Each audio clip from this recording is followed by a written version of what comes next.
breaking news for your home. Wayday! Wayfair's big sale is almost here, and you can score the best deals in home. Like up to 80% off everything home. Yes, you heard that right. 80% off with free shipping on everything. Plus surprise flash deals all Wayday long. We're talking outdoor furniture and essentials, rugs, and more. All at Wayfair, and all up to 80% off during Wayday. Shop Wayfair's Wayday from April 25th through 27th. Wayfair, every style, every home. History as it happens, February 6, 2026. American fascists, American Hitlers. They don't like it when I said that, and I never read Mein Kampf. They said, oh, Hitler said that. No ICE, no KKK, no fascist USA. It's the enemy from within, and we have to handle it before it gets out of control. It won't get out of control. To say that he's a fascist is completely accurate. I mean, it does fit the definition. He wants to send the military in to attack his opponents. I mean, what more do you really need to hear? Leaders cannot call their political opponents Nazis and fascists and enemies of the state. Every recent president's been compared to or even called a modern-day Hitler in the hyperpolarized atmosphere of American politics. Today, as federal immigration agents trample the Constitution, fascism and Nazism analogies abound. They're meant to shock or to draw parallels with a dark past. What we're witnessing, some say, is American fascism. What does that actually mean? That is next as we report history as it happens. I'm Martin DeCaro. My own belief, of course, is that German history has a lot to teach us about American history and vice versa, and comparing the past and the present between the Nazi era and present-day America is totally in bounds. It's not out of bounds, but any comparison has to stress differences as well as similarities. And I know so many of my colleagues who are scholars in German history, really since 2015, have been trying to figure out how they can make appropriate comparisons without being accused of hyperbole or alarmism. And when I talk about Nazi analogies in the present, I also point out, for example, that every American president since Herbert Hoover has been attacked as either a fascist or someone tantamount to Hitler. Dieses deutsche Volk emporführen durch eigene Arbeit, durch eigenen Fleiß, eigene Entschlossenheit, eigenen Trotz, eigene Beharrlichkeit, dann werden wir wieder emporsteigen, genau wie die Väter einst auch Deutschland nicht geschenkt erhielten, sondern selbst schaffen mussten.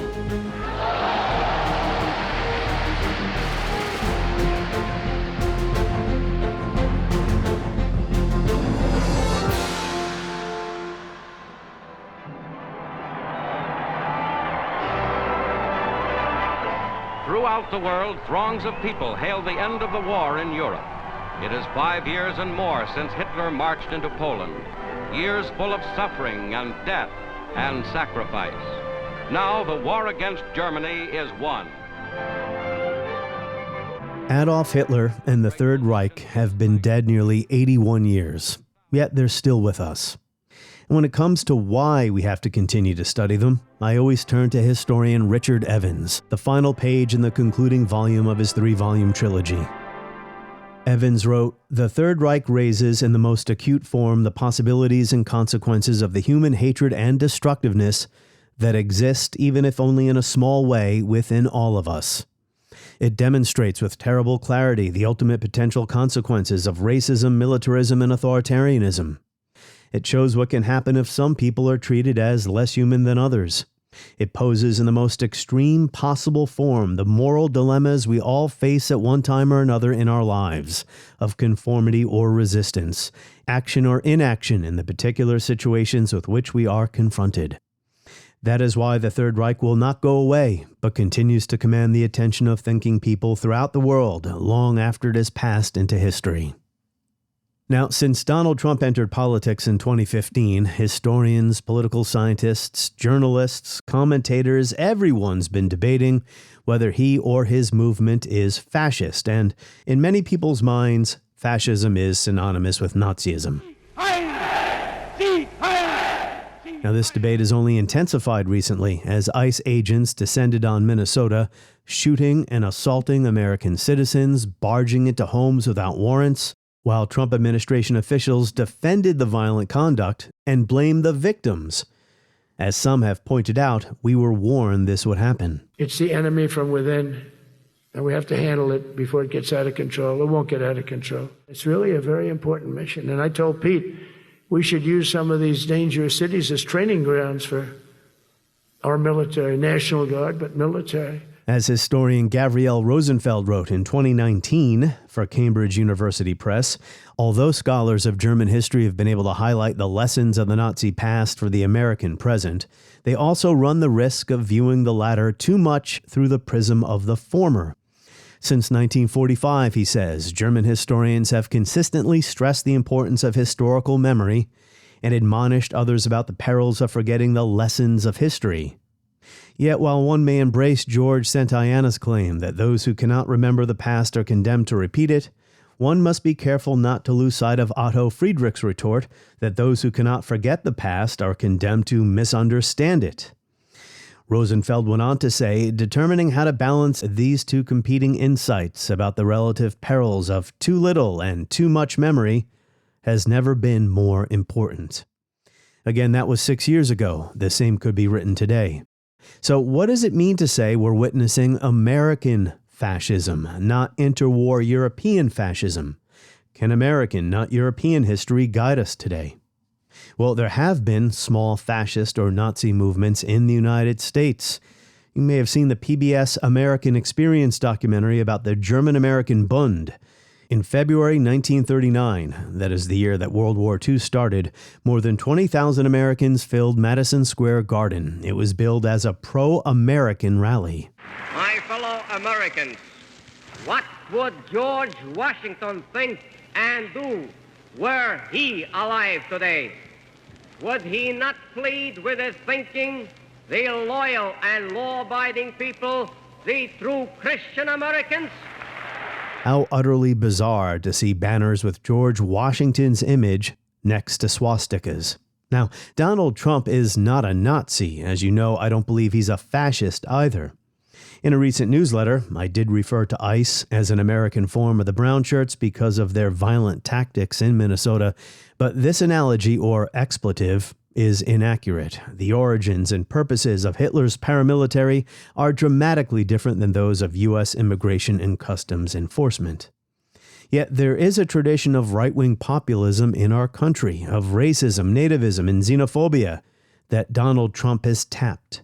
A receptive audience for his speeches vilifying immigrants, or liberals, Marxists, communists, whoever draws his ire. We are now in the process of defeating the radical left, the Marxists, the anarchists, the agitators, the looters, and people who, in many instances, have absolutely no clue what they are doing. Gavriel Rosenfeld is a historian at Fairfield University and the president of the Center for Jewish History. He is the author or editor of 8 books, including The Fourth Reich, The Specter of Nazism Since World War II, and Fascism in America, Past and Present. Our conversation next. Remember, you can support this podcast and enjoy ad-free listening, bonus content, and 24/7 access to the entire catalog of more than 500 episodes. Become a subscriber. It's easy. Go to historyasithappens.com. Supercast will set you up to listen in the exact same place you're listening now, without ads. Gavriel Rosenfeld, welcome to the show. Good to be with you. In your class today, you are teaching students about Mein Kampf. Are they drawing comparisons or analogies to what's happening in the United States today to the fascism of Adolf Hitler? First of all, great to be with you. I think one of the challenges of being a professor in the United States at the moment is that we're, of course, tremendously eager to draw connections between the past and the present. At the same time, the politics of present-day college campus life are such that if we stray too far into what some people might regard as activism or preaching or moralizing, we run the risk of running afoul of administrators or donors. My own belief, of course, is that German history has a lot to teach us about American history and vice versa, and comparing the past and the present between the Nazi era and present-day America is totally in bounds. It's not out of bounds, but any comparison has to stress differences as well as similarities. And I know so many of my colleagues who are scholars in German history, really since 2015, have been trying to figure out how they can make appropriate comparisons without being accused of hyperbole or alarmism. And these days, I think one other thing to keep in mind is that with social media and phones being ubiquitous, anyone can be recorded, anyone can be taped, things can be edited and distorted, and so your words can be used against you. So I've basically committed myself to trying to be as objective as possible. And when I talk about Nazi analogies in the present, I also point out, for example, that every American president since Herbert Hoover has been attacked as either a fascist or as someone tantamount to Hitler. And that puts the present day immediacy of the moment into a larger context. So I think I can spare myself the accusation of sloganeering. My gosh, Herbert Hoover too? I didn't know that. Yes. Well, Herbert. This is a free speech zone. You can say whatever you want. But no, I don't envy your situation as a professor. Academic freedom is paramount. And if you have to watch what you say because someone might deliberately misconstrue it, I'm glad I'm not in your shoes there. So you wrote this article in 2019 during the first Trump term for Cambridge.org. I'll make sure I share a link to this article in my weekly newsletter and in the show notes to this episode so people can read it.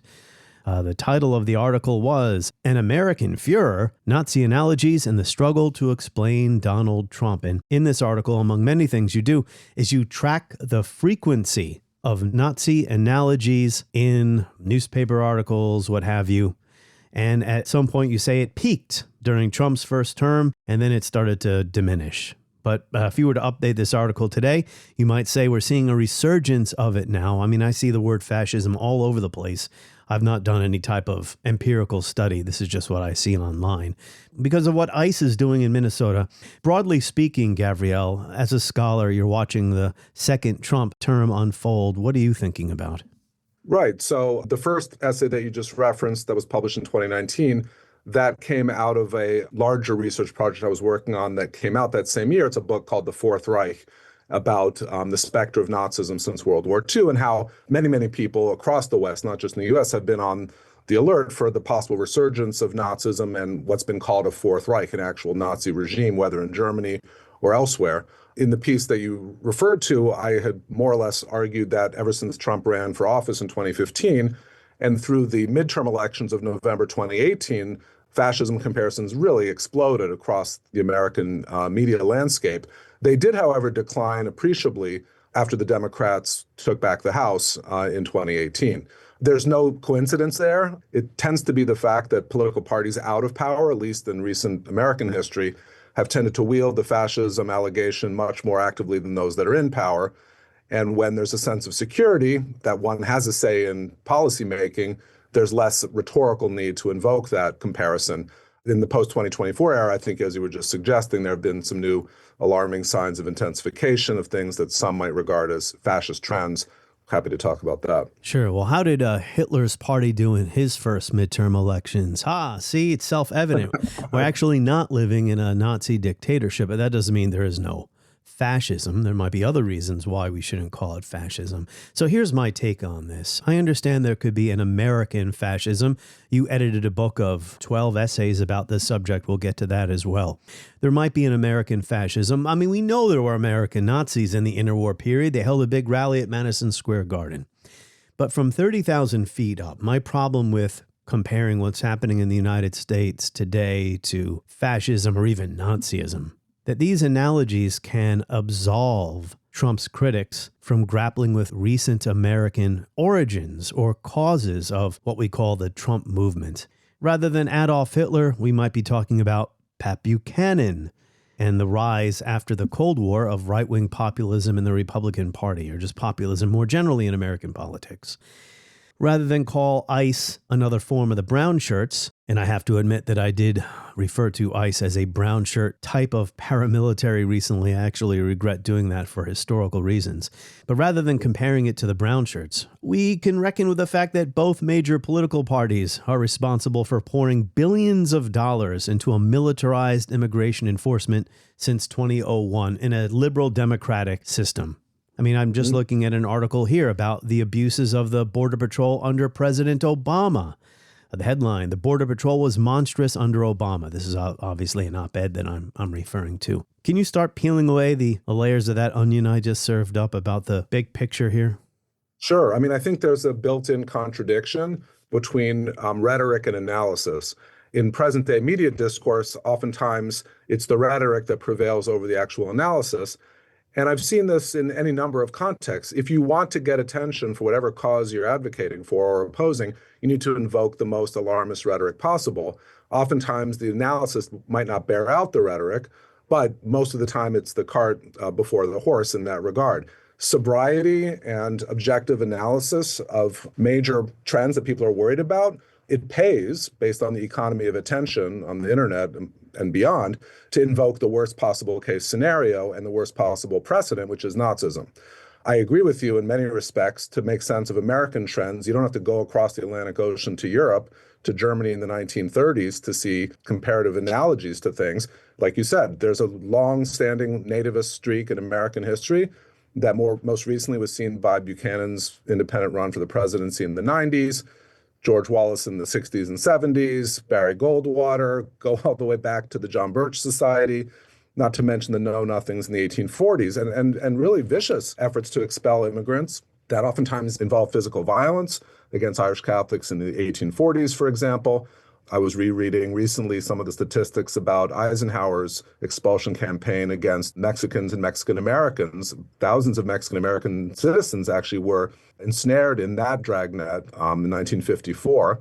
You know, there are many traditions that are being continued today, and so we shouldn't lose sight of that continuity and race just to the worst case scenario. At the very same time, you say if one were to only take that kind of sober, objective approach, then you would be accused of potentially downplaying how bad the present is. And that's when the rhetoric comes in. And it's so tempting for people to use it that oftentimes they just don't restrain themselves. Sure. I mean, I find myself struggling with this problem as well. As you refer to it in your essay, how much is too much historical memory versus too little historical memory?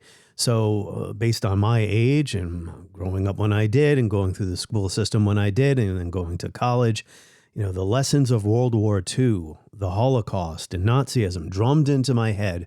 You know, this is the most important stuff we have to learn post-1945. Never again. But if you abuse and overuse that, then it cheapens it or it waters it down, or, you know, you lose sight of the fact that just how horrendously, absolutely monstrous it was to live during the time of the Third Reich or to be a citizen in Nazi Germany. As bad as things are in America today, it's not as bad as it was then. So I guess that's where I'm struggling here. And that's a perennial downside of making any historical comparison. And as I mentioned to you just a second ago, before we went live, I wrote a piece. There was a academic journal article, and then I excerpted it for The Atlantic. It was called "Who Was Hitler Before Hitler?" And it made the argument that before Hitler and the Nazis came onto the historical stage, most people had a very, very diverse awareness of the many, many historical villains that had come and gone over the course of several thousand years of Western history, whether it was Maximilian Robespierre, whether it was Napoleon III, whether it was Genghis Khan, whether it was Emperor Nero. And so when Hitler first came on the scene in the 20s and early 30s, people were constantly trying to figure out which historical villain does he most resemble. By the end of World War II, they realized none of those historical precedents helped to make sense of Hitler because he was so much more extreme that after 1945, everyone said, you know what, we're going to always use Hitler going forward as the de facto or default comparison. You know, maybe that was seen as an insurance policy at the rhetorical level. What it did is sort of deny us a broader range of people to pick and choose from. So, like, I can't assume that most Americans know who Father Coughlin was or who, you know, William Jennings Bryan was in the 1890s when the first major anti-Semitism of American populism came on the scene, let alone some of the other figures like George Lincoln Rockwell, Sure. who was an outright Nazi. Yes, he was an American fascist, an American Nazi. You know, I have a friend who's a major historian of 19th century American politics, antebellum politics, who says to me, his problem with my argument or others who make it about not invoking fascism, because that takes you back to interwar Europe. And in my view, fascism is not, well, I have second thoughts about this now, but it's not an eternal or perpetual political phenomena. It was of that period, interwar Europe, right? Or you can say interwar United States. My friend says, okay, that's fine. I understand that you don't want people to start thinking of interwar Europe when we have examples in the recent U.S. past to explain the rise of Trump. Well, he would say, well, yeah, there's an American fascism.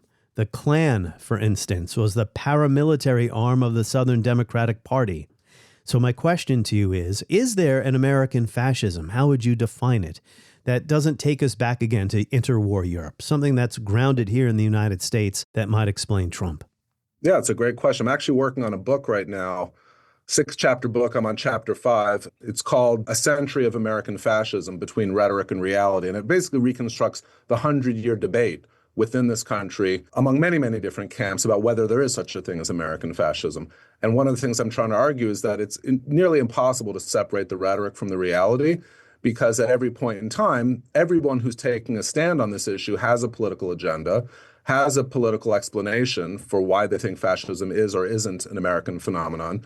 And one of the things I'm trying to critique, while making it clear that I believe there is an American fascist tradition, is that a lot of times people levy the charge of American fascism in anachronistic ways. So, for example, Black radicals in the 1930s were oftentimes very fond, and sort of white Marxists later on were very fond of claiming that the first Ku Klux Klan, right after the Civil War, was the first fascist movement in history. Robert Paxton famously flirted with that idea as well. Now, to my mind, however much the first Klan was on the far right of America's then political spectrum, it's totally anachronistic to call it fascist, because fascism didn't even exist. So maybe call it proto-fascist, but that's not what people want to claim, because for obvious political reasons, there were efforts in the 30s, 40s, and 50s before the civil rights movement to make it clear that African Americans deserved equality. And one way of accentuating that was to claim that America's tradition was just as unjust as the tradition then in power in Germany in the 1930s, namely Nazism. But I don't think we should shy away from pointing out when there are fallacies, logical fallacies of interpretation, whether anachronism or hyperbole or you name it, that define a lot of these arguments. And you see the same arguments being trotted out in the 30s, even to today among various camps, whether they're Marxist, liberal, conservative, you name it. So that's a peril. So American fascism, then, I want your definition, but maybe we should start with just defining fascism. I just took this up recently. I wrote a newsletter where I cited 2 different definitions at the top of it, taken from books written on the subject. One was Robert Paxton, who you mentioned, his 2004 book, The Anatomy of Fascism, where he defines it mostly as behavior, although he does not dismiss the importance of ideas. I also cited Roger Griffin's definition that he's laid out in a number of books, including his first major book, The Nature of Fascism from 1991, where it is a political ideology whose mythic core in its various permutations is a palingenetic form of populist ultranationalism. Okay, Gavriel, you know what that means, but the number of people outside academia who understand that sentence, myself not included, is probably 3 or 4. Palingenetic, that just means rebirth. But I subscribe to Griffin's definition, even if you're not all in on the rebirth, the importance of rebirth. It's a political ideology. And Donald Trump is not pursuing an ideological agenda, which is why I don't call him a fascist. I don't call ICE fascism, although it is a paramilitary. Give me the Gavriel Rosenfeld definition of fascism. Well, look, I mean, you and I both know that the numbers of folks who, ever since the 1930s, have tried to define fascism in multiple ways have made political choices in the process of doing so. Anyone who's a Marxist will take a materialist explanation that reduces fascism to a sign of sort of the puppet master theory of big business controlling or trying to forestall socialism by using the lower middle class as a buffer class against the workers who want anti-capitalist revolution. You know, there are people who are on the liberal center who will make a different argument. Fascism studies really came about into its own in the 60s. And whether it was Stanley Payne or Gilbert Allardyce or, Fritz Stern or George Mossy, there's dozens and dozens of people.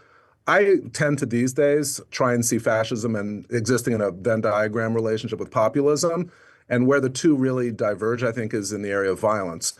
And fascism, of course, is a more extreme version of right-wing populism, which has always existed. I think even back to the Middle Ages, you can say that on the political spectrum, there's always been a space for right-wing populism. Between 1918, 1919, and 1945, fascism occupied that space.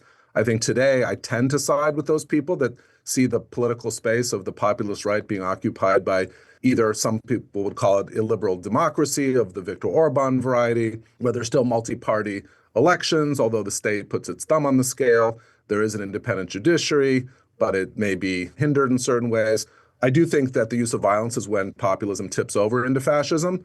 And so when, you've had 2 terrible killings in Minneapolis over the last couple of weeks, I think a lot of people justifiably want to ask the question, are we careening into fascism. The point, of course, that I often would make, in 1968 in Berkeley, local police shot dead in People's Park, student protesters against the Vietnam War. Kent State, 4 people shot by the National Guard protesting Vietnam.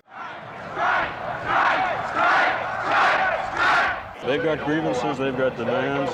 The demands on both sides. We have to talk. Leave this area immediately. And all of a sudden I heard the shooting.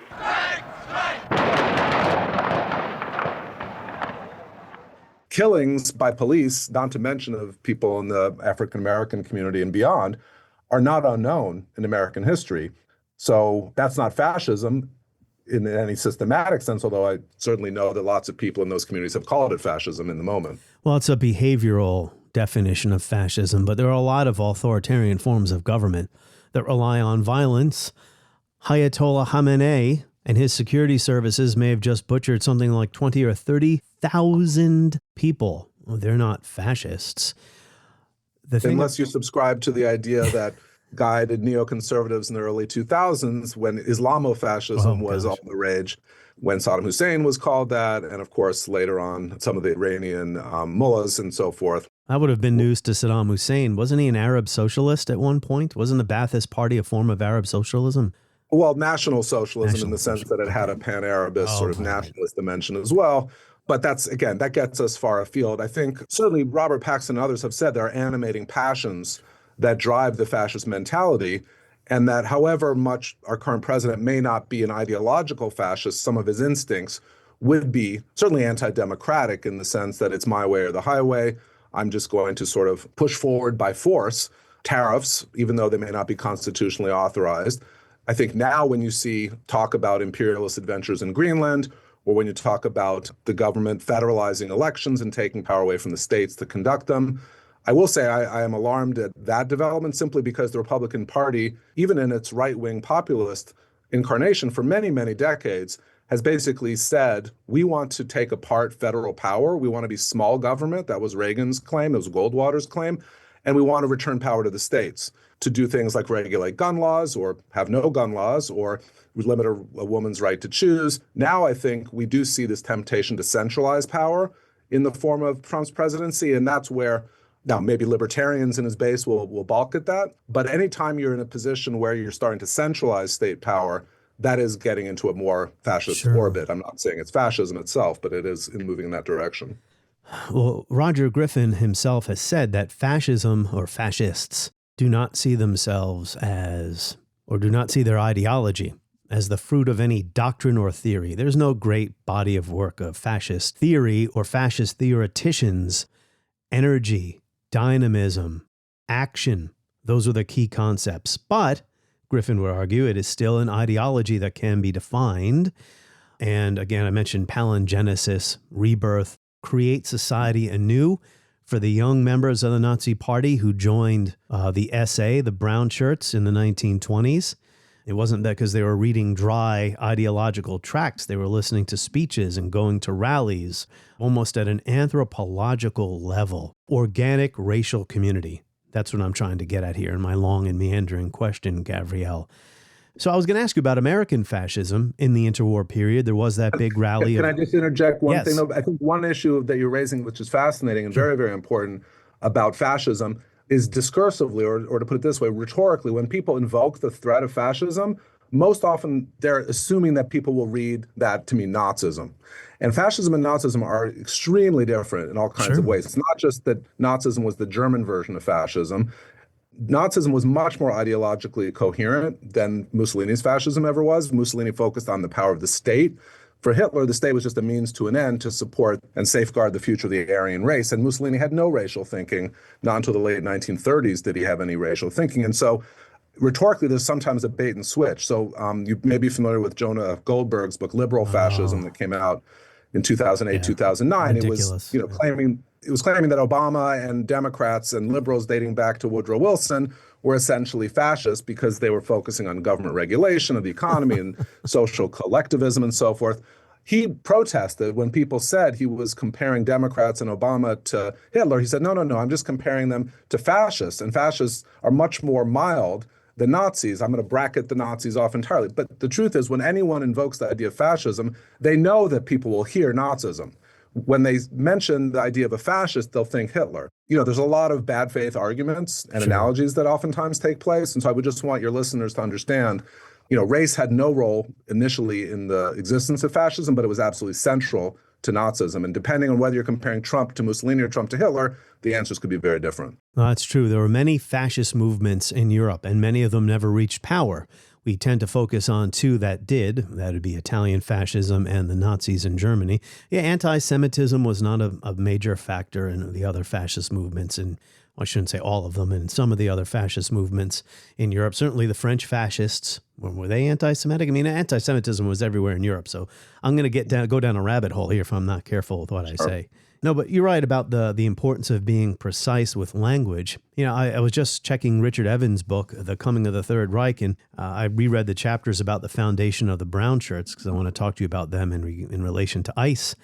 For young members of the brown shirts, even for them, anti-Semitism was incidental to their attraction to the Nazi Party. They were concerned with beating the heads in of the Marxists and the Social Democrats and the others who brought ruin upon the country after the defeat in World War I. I mean, I would add a friendly amendment to that, only to say that what the SA thought ideologically about the far left is that the far left was Jewish, both in its composition and in its original ideas.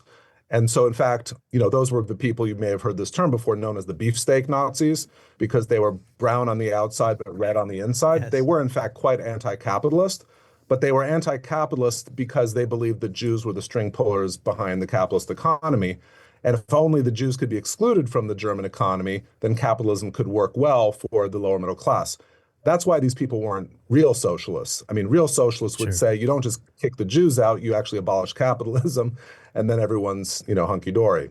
I'll just pass on a paragraph from Evans' work, page 218, The Coming of the Third Reich. The chapter is called The Roots of Commitment. More significant still was the inspiration provided by the basic elements of Nazi propaganda, the speeches by Hitler and Goebbels, the marches, the banners, the parades. At this level, ideas were more likely to be acquired through organs such as the Nazi press, election pamphlets, and wall posters than through serious ideological tracts, as we discussed before. Among ordinary party activists in the 20s and 30s, the most important aspect of Nazi ideology was its emphasis on social solidarity, the concept of the organic racial community of all Germans, followed at some distance by extreme nationalism and the cult of Hitler. Anti-Semitism, by contrast, was of significance only for a minority, and for a good proportion of these it was only incidental. The younger they were, says Evans, the less important ideology was at all, and the more significant were features such as the emphasis on Germanic culture and the leadership role of Hitler.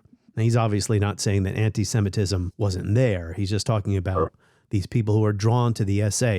As you say, some of them were socialists, some of them were apolitical. They just wanted to go out and beat people's heads in. It was cleansing. One has to remember that the Nazi Party recruited from all segments of the German population. So you've got middle-class, educated, white-collar people, and elites and aristocrats. You've got lumpen proletariat, blue-collar workers to some small degree, more so lower middle-class clerks and war veterans and so forth. The SA did disproportionately recruit from military veterans who had served in World War I.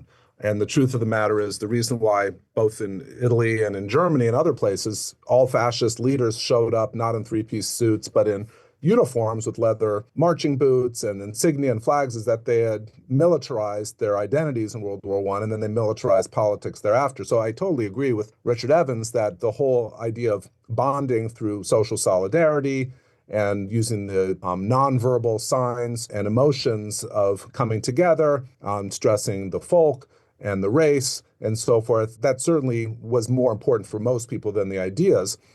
As you quoted Evans himself saying, the only way you can create a kind of unity within the folk is through what some other scholars, Peter Longerich, for example, have referred to as negative integration. You can only create a sense of self by creating others who don't belong. Because Germany had a long, long history of internal religious divisions between Catholics and Protestants, between the far left and the far right, integrating and creating a sense of social unity by demonizing Jews was sort of the secret sauce.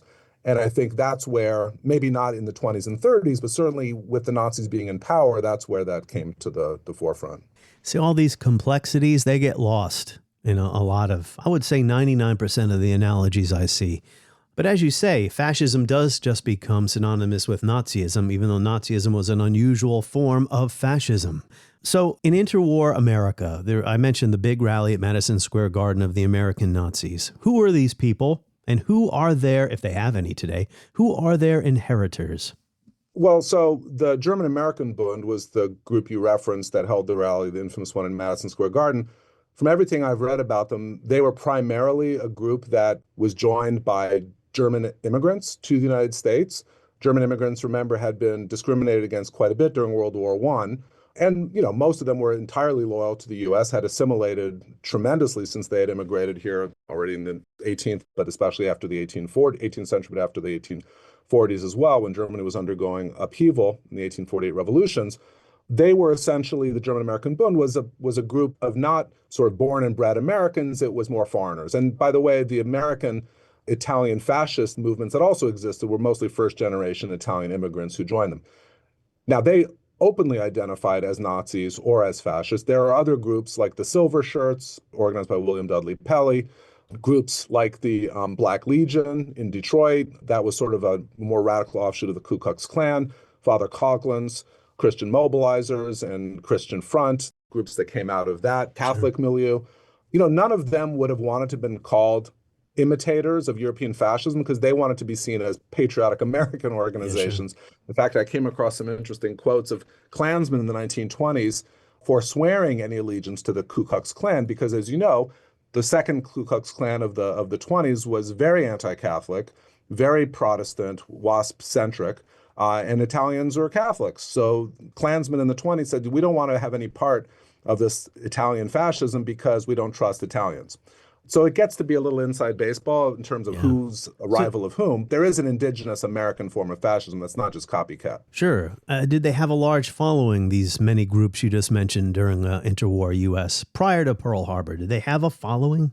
They numbered in the tens of thousands, especially in certain cities like New York City. There were entire neighborhoods in Brooklyn and Queens that had followers of the Christian Front, mostly in Irish and Italian neighborhoods. And there were, conflicts between neighborhoods that had large Jewish populations. And the New York City police under Fiorello LaGuardia was infiltrating the Christian Front. But like I think you were starting to intimate, prior to Pearl Harbor, those groups were relatively small. They were worrisome because there were incidents of assaults and beatings in American neighborhoods. And even as far as late as 1943-44 in parts of Boston, there were still anti-Semitic beatings that took place among people who sympathized with the Nazis. But Pearl Harbor basically ended those groups as a political force. And you probably are familiar with Philip Roth's famous novel, The Plot Against America. Yeah. Charles Lindbergh actually gets elected in 1940, but he, somebody in state power that could have allowed those people to come more to the fore instead of scurry back under their rocks. That's what Philip Roth was worried about. And I think some would argue that ever since Charlottesville in 2017, the idea that the American government could provide oxygen to groups that have always been here, have always been on the margins, however, that's maybe where things are different today. Yeah, you're right. I was thinking of the Unite the Right rally this morning when I was preparing for our conversation here. There are neo-Nazis and fascist types and fascist adjacent people in our country. I'm not sure how influential or how much of a following they have. Some people say Stephen Miller is a fascist. He's a major figure in the Trump administration. I really don't know. I don't know what Miller's politics are. I know what he sounds like when I listen to him. He sounds unhinged. This neoliberal frame that the United States' job is to go around the world and demanding immediate elections to be held everywhere, immediately, all the time, right away. To create these vacuums. That's not what I think, but you invaded the country. We went into the country and we seized the leader of Venezuela. Damn straight we did. And I'm saying, we're not going to let. So is the U.S. going to have new elections? Jake, is that we're not going to let Tin Pot communist dictators send rapists into our country, send drugs into our country, send weapons into our country. Okay. And we're not going to let a country fall into the hands of our adversaries.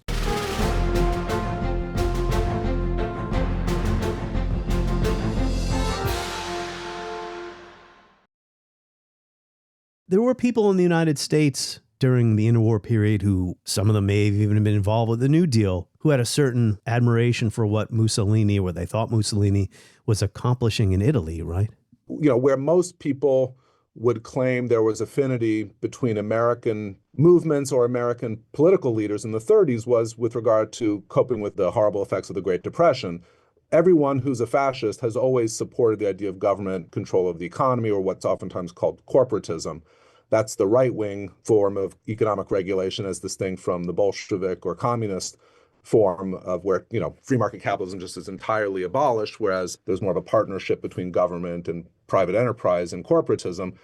Roosevelt was attacked both from the left and the right for being both a socialist and a fascist because of all his New Deal policies. The NRA, legislation that came about with regard to legalizing labor unions, rationing, any kinds of things that might put the government in the business of having a say in economic life, was admired by some and demonized by others. But truthfully, and this is a point I've always made, fascist or Nazi economic policies are not what distinguish the uniqueness of fascism or Nazism. Sure. Hitler was great for building autobahns and promoting in German the word is Automobilisierung, sort of the automobilization of the country. And sure, technological innovation and modernization took place under the Nazis, but that's not why the Nazis are known in history. Some of those things are incidental. I think economic regulation is one of those things. Race and war, blood and soil. The Nazis had an ideological project. You obviously know this, but I think it's worth emphasizing this point, to create a racial empire in Europe. Lebensraum, a Jew-free Europe, which went from taking away citizenship of Germany's small Jewish population to taking away their property, deporting them, and then it evolved into, biological extermination. And that went for all the rest of the Jews in Europe as well.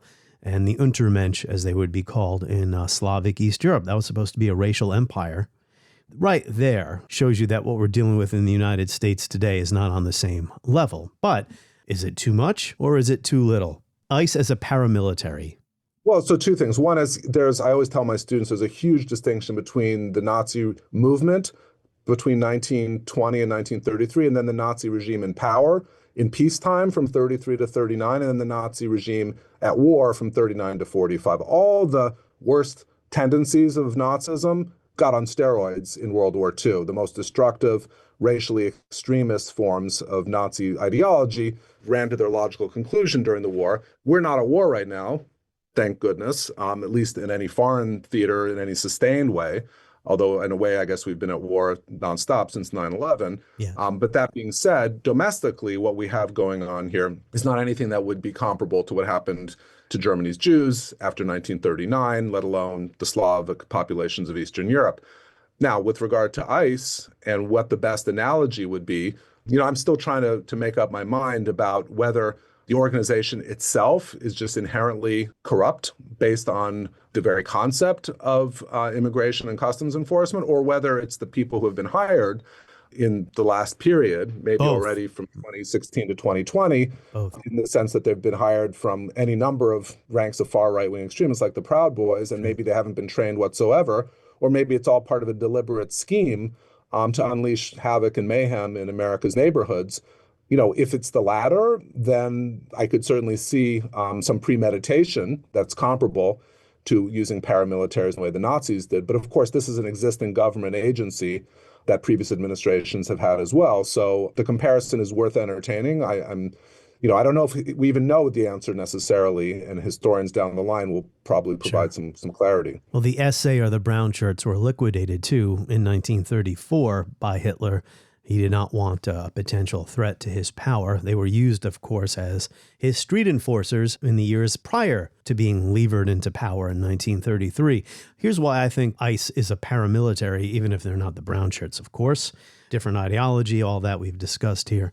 Because there is a political purpose here, too. And as you said, the most recent wave of hires, these people are not properly trained. They're being put to a political purpose. President Trump has pulled back on deportations from workplaces in so-called red states, farms, meatpacking, what have you, because he understood that was bad for the U.S. economy and for his constituents. He's unleashed ICE lawlessly in Minnesota, where they're terrorizing not just white American citizens who look like me, but the Somali refugees who are there, who already been vetted, packing them off to detainment centers in Texas and then sending them back to Minnesota after they've been vetted again on their own dime. ICE is being used as a political paramilitary lawlessly right now in violation of the Constitution, even if it may not fit the strict interwar Europe definition of paramilitary. Yeah, no, I totally agree. A lot of people who are perhaps or were perhaps favorably disposed towards the Republican Party, even maybe the MAGA movement, when they see that due process is being ignored and that people can get warrantless entry into your home, or even can start limiting the ability of Americans who have concealed carry permits to show up in public with them. That's where you see the mission creep developing that I think should alarm even people who maybe were loyal libertarians as part of the GOP coalition. And you see, at least anecdotally on social media, people worrying about going over the line. And I think, historically, there's always this idea about the boomerang theory where, for lack of a better term, mainstream voters in Western countries tolerate what their governments do overseas. But when those same methods come back and are used internally against people that they regard as part of the in-group, that's when they start, ringing the alarm bell. Trump is not Hitler. Is he Mussolini? Is he like Mussolini? You never hear people compare Trump to Francisco Franco. Because that doesn't have any shock value.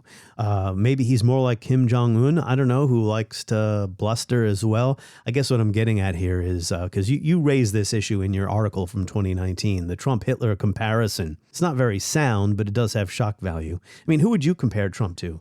You mentioned Sean Wilentz in your article. Sean Wilentz is one of my favorite historians. He apparently said sometime around 2019 that you really can't compare Trump to anyone because he's unprecedented in American history. What do you think? Yeah, no, I would favor the line of argumentation that sees him as the most recent incarnation of a right-wing populist tradition in American history that dates back, you could almost say, to the founding of the country. There's a great book, I believe, by Stephen Hahn called Illiberal America that recently appeared that, yes, argues that Shays' Rebellion or the Whiskey Rebellion, that George Washington had to put down by force when people were blanching at the economic situation of the federal government and their own economic desperation. And that goes through everything that Richard Hofstadter talked about when he wrote about the paranoid style in American history, not to mention other more recent scholars like Matthew Dallek, who've talked about the John Birch Society. All the right-wing populists that existed, certainly in the 20th century, whether we're talking about Pat Buchanan, George Wallace. This is a people's movement. It doesn't make any difference whether the major politicians are going to support you or not. If they don't support us in this movement to take back our government and give it to us and let us run our own institutions, those who stand in the way are liable to get run over by you people who are in this auditorium here tonight. The establishment protected itself, but not the citizens of our country. Their victories have not been your victories. Barry Goldwater, none of them ever rose to a position of governmental power. There were always candidates, third-party candidates in the case of George Wallace that carried 4 states in 1968. And Nixon, of course, benefited because he was able to sound like a moderate when George Wallace was sounding like an extremist. But I think in the case of Trump, he's channeling, a lot of these forces that have long existed. And for people who were traditional Republican voters, who, if you'll remember, I think in 2015, Trump was one of 16 Republican candidates running for president. And he was the only one who wasn't, sounding like an establishment normie like Jeb Bush, who was basically just saying, we'll cut your taxes and we'll pay, some lip service to anti-abortion sentiment. But Trump really was going outside the box and appealing to those voters in a way that actually got him the nomination. And then, of course, we know everything that happened thereafter. So I would just say the distinction is this is the first time a longstanding American trend on the political spectrum has risen to a position of state power. And the difference between 2016 to 2020 now is that all the guardrails are gone. It's now loyalists that are helping him and not outside experts. Trump also says he wants to be a peacemaker, unlike, say, Adolf Hitler, although he also claimed falsely. He said he wanted yes, peace. He wanted peace in Europe. Just give me all the territory I want. But Trump wages war differently. He's not looking for territory. Well, all right, Greenland, Well, there hasn't been a war over Greenland, but it's a different type of kleptocratic gangsterism rather than, creating a racial empire over Eurasia and exterminating all the people you don't want to have there. All right, last question. You wrote in 2019, given the many pitfalls of historical analogies, it is hard to avoid the conclusion that the key question driving the Trump-Hitler debate, whether or not the Nazi past helps us understand the American present, is unanswerable. 7 years later, is it still unanswerable? Well, let's put it this way. I keep turning back to this topic in my own research because I'm still trying to make up my own mind. You alluded earlier to a book that came out 2 years ago called Fascism in America that I co-edited with my friend Janet Ward. 12 leading scholars of German-American history weighed in on, is it or isn't it? This new book on fascism in America, a whole century of debating the question, is also my attempt to figure out, can we understand, by looking at the history of this endless debate, where we are today? And I guess all I would say is I'm less comfortable poo-pooing the comparison now than I've been, several years ago when Biden was in office. Unfortunately, if we overemphasize the danger, then we'll lead people to tune out. And if we underestimate the danger, we'll get caught with our pants down, just like people felt in 1945 when they underestimated Hitler and said he was only like Maximilian Robespierre, when in fact he was like the devil.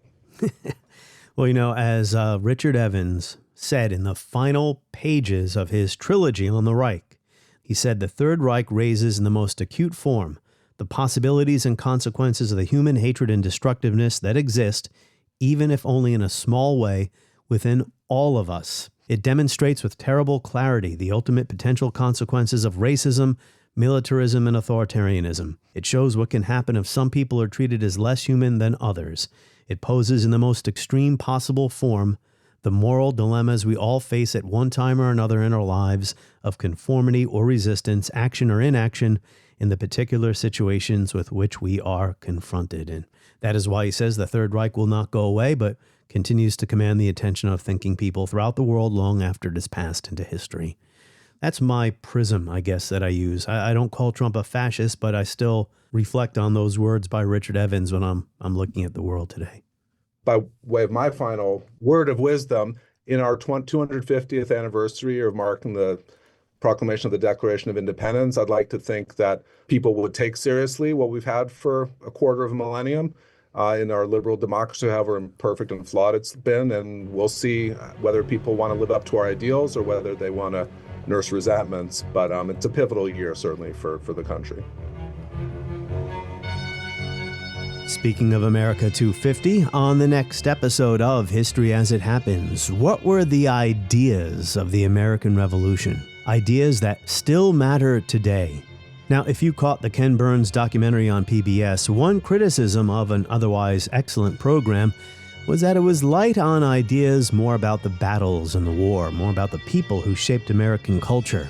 We're going to get into the ideas next as we report History as It Happens. And you can keep up to date on what I'm doing here by signing up for my free newsletter. Just go to Substack and search for History as It Happens.